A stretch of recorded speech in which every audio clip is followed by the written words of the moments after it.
ഒമാനിൽ റമദാൻ വ്രതം ഈ മാസം 19 മുതൽ പ്രഖ്യാപനം നടത്തി മതകാര്യ മന്ത്രാലയം. പെരുന്നാൾ അവധിയും പ്രഖ്യാപിച്ചു.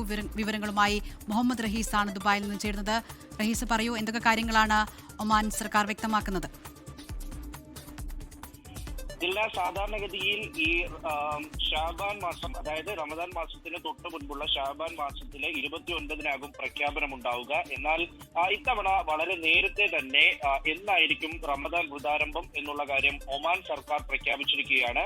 അതായത് ഈ മാസം 19 മുതൽ വ്യാഴാഴ്ച മുതലായിരിക്കും ഈ ഒമാനിൽ റമദാൻ വ്രതം ആരംഭിക്കുക എന്നുള്ള കാര്യം വ്യക്തമായിരിക്കുന്നു. GCC രാജ്യങ്ങളിൽ ആദ്യമായി റമദാൻ എന്നാണ് തുടങ്ങുന്നത് എന്ന ഔദ്യോഗിക പ്രഖ്യാപനം ഒമാൻ നടത്തിയിരിക്കുകയാണ്. ഫെബ്രുവരി 18 ബുധനാഴ്ചയോടുകൂടി ഷാബാൻ മാസം 30 പൂർത്തിയാകും. സാധാരണ ഷാബാൻ 29-ന് അല്ലെങ്കിൽ 30-നാകും. 29-ന് പിറ കണ്ടാൽ ആ മാസം പൂർത്തീകരിച്ച് പിറ്റേ ദിവസമായിരിക്കും റമദാൻ ആരംഭിക്കുക.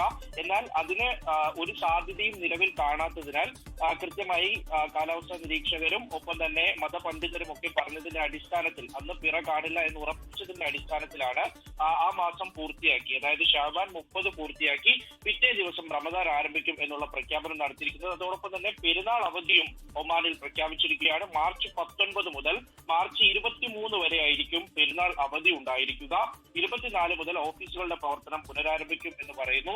എന്തായാലും വിശ്വാസികൾ ഏറെ കാത്തിരിക്കുന്ന റമദാൻ വ്രതാരംഭം ഒമാനിൽ 19 മുതൽ ആരംഭിക്കുകയാണ്. GCC രാജ്യങ്ങളിലുടനീളം 19-നാണ് കൂടുതൽ സാധ്യത നിലവിൽ പറയപ്പെടുന്നത്.